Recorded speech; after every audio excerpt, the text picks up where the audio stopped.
Welcome back guys to my channel. In this video I'm going to do like a quick cleanup of my Taurus G3C, and I thought maybe I can give you a quick kind of demo or whatever you want to call it of my gun safe. But yeah, this is the gun safe I purchased on Amazon. It's pretty nice. I love it so far. I guess the biggest reason I like about this gun safe is the fingerprint scanner. Simply you put your finger on it. Come on, there you go. It just pops out, and of course there's a nice LED, this bluish looking color you can see. It's pretty bright enough. Of course, if it's pitch dark in your room, you will be able to see clear enough, you know, what's in there. But of course I keep just my little lock that I don't even use. It just came with the gun. So again, I buy these Luger, whatever, 9mm Luger or 9mm bullets from Bass Pro Shop. This is what I like. I mean, you know, it's all about, I guess, the budget. This is pretty budget friendly. I believe it's like a $15 a box for 50 shots, and I kind of like it. I mean, again, I'm not going, you know, crazy hunting. It's just mostly shooting some targets, so it just really works out for what I need. But yeah, this is my gun safe and my bullets. But this is the normally oil I use when it comes to gun cleaning. I believe I bought this one from Bass Pro Shop. It was like $6 or something. I really like it. It has great reviews, and it comes with a needle on the top, which you can see. Yeah, this thing is, it dispenses like, you know, very nice amount of oil when you need it. But you know, I don't do like a crazy cleaning. Again, it's not rusty or whatever. You know, I just use this oil, use normal Q-tips. It just cleans it well. I guess it all depends on intensity, how dirty your gun is. You may want to, you know, add more chemical to it. But yeah, in my case, you know, every time I use my gun, I clean it after. It's pretty quick and easy. Doesn't take more than, you know, I would say 5 to 10 minutes. I mean, 10 is, I'm saying even too much. Doesn't take more than a few minutes, to be honest. But yeah, this is the G3C. This is the one and only firearm I have. I love it. No complaints about that. So yeah, it's not too dirty, but you know, I'm gonna kind of show you step by step how to clean it. But yeah, again, this is the Taurus G3C. So the very first thing is, of course, make sure your magazine is on the side. You're not messing with it. Make sure there's nothing in the chamber. But yeah, when you're clear to go, you basically pull these two sides, or this little like a latch or whatever. So you basically pull this back, and you see how I'm pressing it down, because if it's all the way on the front, like where it's positioned, now it won't let you move this buttons down. You have to push a little bit backward, and now you can see how easy it is. Now you press both sides. Simply you press it like lower. Now when you push it or you hit the trigger, look at that. See how it's basically released the upper slide. Now you simply push it, and there you go. This is how the Taurus whatever G3C comes out, the slide.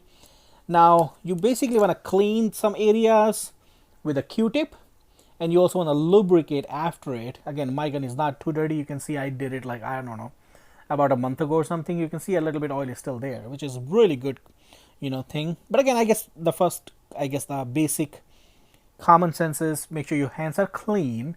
They're not, you know, dirty, greasy, or oily. Make sure your hands are clean before you do this cleanup, because you don't want to have any cross contamination going to your firearm. But yeah, remove the spring. Again, this just comes out. Now you can bring this chamber out. You can see the oil is already there, you know. So, but yeah, let's see. I mean, I don't think it's that dirty, but I'm just gonna quickly show you. But normally you take a quick tip, or Q-tip, I should say. But yeah, you can see. You see, it is dirty a little bit, I guess, from the last time. But yeah, you simply just rub this puppy, especially between those grooves, what they call. Yeah, there you go. You can see it. It is definitely dirty. Not too big deal, but you know, you just wanna kind of scrub it around.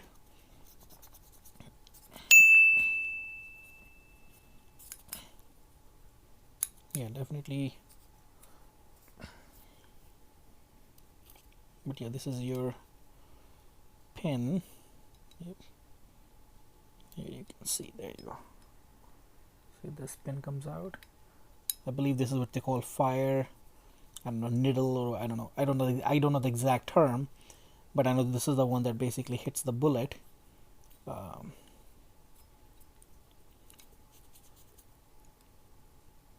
but yeah, you just want to make sure it's just clean this puppy, and you can see it's pretty clear. Normally you see a lot of corrosion or carbon buildup here, but it's pretty clean in my case. But basically you kind of, you know, take your Q-tip,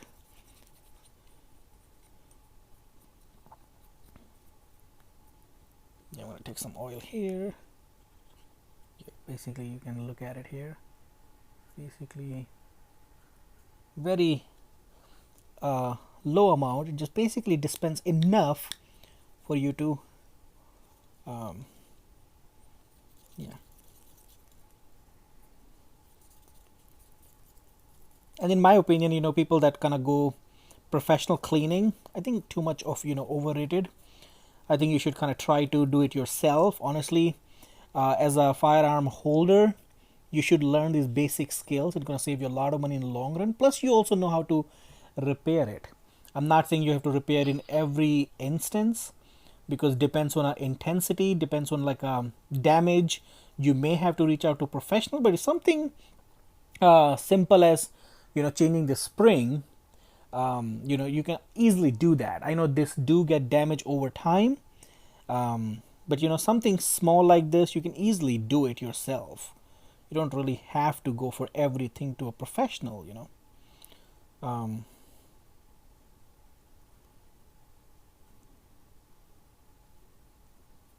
Yep, this is how it comes out. Yep, that's how it comes out. But I'll be able to do that later. But yeah, let's, in this portion, you kind of want to make sure, again, going on the groove side, and you know, only the most of the moving parts mostly you're looking for.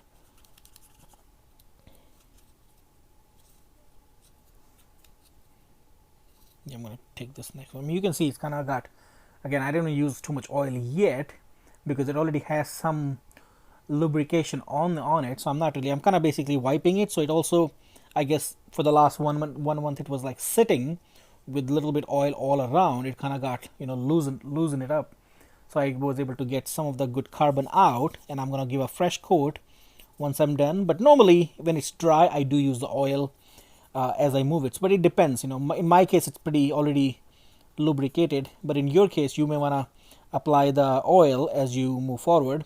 But once again, if you kind of missed it, this is the brand name. I guess it's called Clenzoil. But yeah, needle oiler.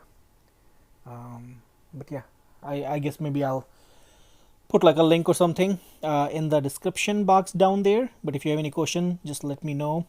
I'll be happy to help. Yeah, I think that looks pretty neat.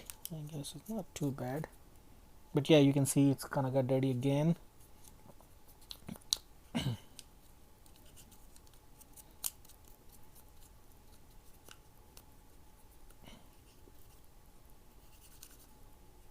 You also want to be a little more firm when you're cleaning it, you know, because this cotton quick tips, or what they call cotton swabs,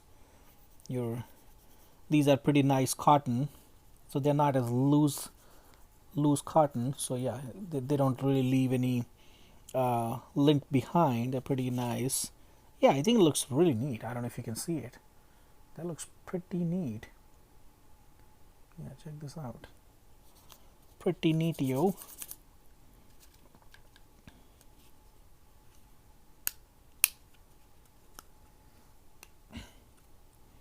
But yeah, I think this portion is done. This was done. Yeah.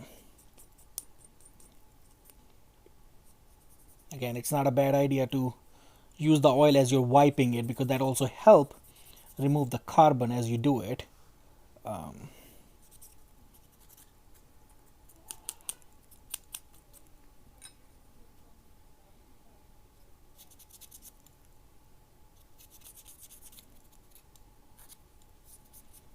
But yeah, if you do like a regular maintenance of cleaning, I'm getting maintenance is not like an oil change like a car or filter and spark plug and all those stuff. Maintenance in the gun case, or in this case, the only thing you're really looking forward is just oil. Of course, the best practice in my opinion is to do lubrication of oil after, or not lubrication of oil, I should say, maybe cleanup, and while doing the lubrication you can just use this oil after every time you use the gun. That would be the best practice. But I guess if you do that every other time, I don't think it's end of the world. It's still fine. But yeah, I think it's pretty good. I don't think it's that big deal. I think it's pretty good. But the amount of dirt you see, or I guess the carbon you see, you may have to do more. But yeah, let's see. So yeah, to assemble it back, you of course put your chamber first back in. Yep, like this, because this is how it slides when you shoot the round. Or but yeah, this thing, and then this big side goes in here, and then you press a little bit like that. It just kind of fits in there, like, yep, like that. It's pretty strong, so don't worry about that. But yeah, I think it's pretty good. Now all you want to take is, like, you want to leave a very thin layer of oil, all that areas where or you feel it basically moves around, or mostly it has to do with the slide. But yeah, you can see, I don't know if you saw it, but very thin layer you want to leave there. Thin layer this side, there you go, and thin layer on the back side, there you go, thin layer this side, there you go. You don't want to leave too much oil, but you also don't want to cut on the oil. So yeah, you can also hit the trigger just to see where things are moving a lot more. Yep, I can feel it, like, as I'm putting the oil.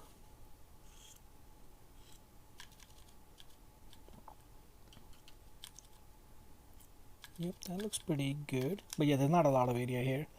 A lot has to, I mean, should have done this before, but yeah, let me do the oil here first. Because here, these slides, you can see that's where you use the most, or pretty big area. There you go. There you go. Yep. You can see, I guess, hopefully. Yeah, it left a very nice thin layer.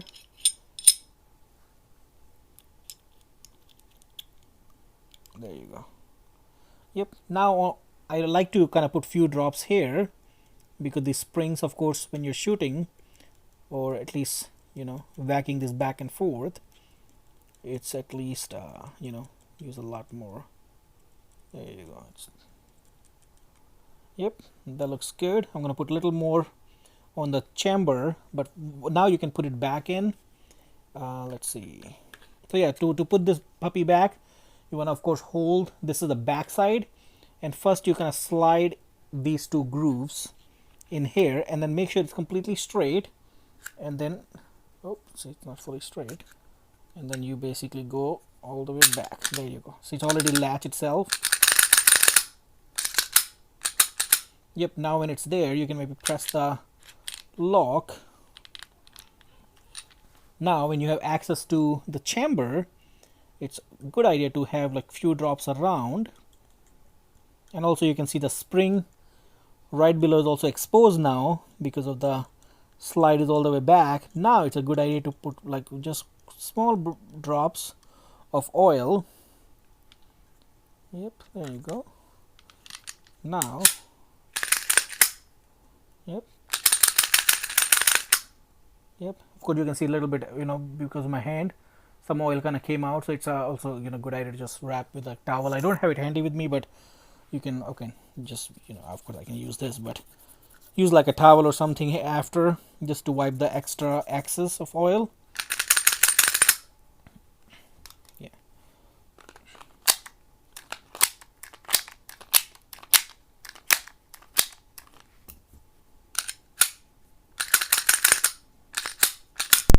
Oops. I just hit my camera by mistake. But yeah, it looks pretty good to me. Yep, let me make sure. Let me hit the trigger. Again, that's the last thing you want to hit, but I always like try not to hit it. But yeah, it sounds pretty good. Yeah.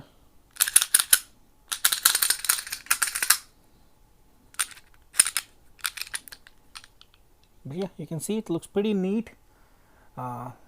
Little extra oil.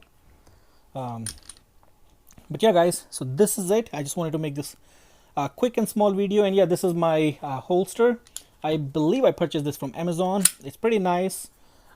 Fits really well. You know, it's very nice. I like it. Yeah, I guess this is the company name. It's called Gun and Flower GF. I don't know if you can see it. Yeah, it's hard to see, but yeah, it's Gun and Flower is what it says. But yeah, it's very nice. I think I paid like 15 bucks or something for this. Oh, there you go. That's a clear thing. It does a G2C, but it's this model fits in G2C and G3C. So I have G3C, so it fit perfect in this one. But yeah, it fits very nice. Comes out easy peasy. But yeah, this is, guys. But yeah, let me know if you have any question for me. You can leave in the comment section below. I'll be happy to answer. But yeah, guys, thank you so much for watching. We'll see you in the next video. Have a nice day, and we'll see you later. Thank you.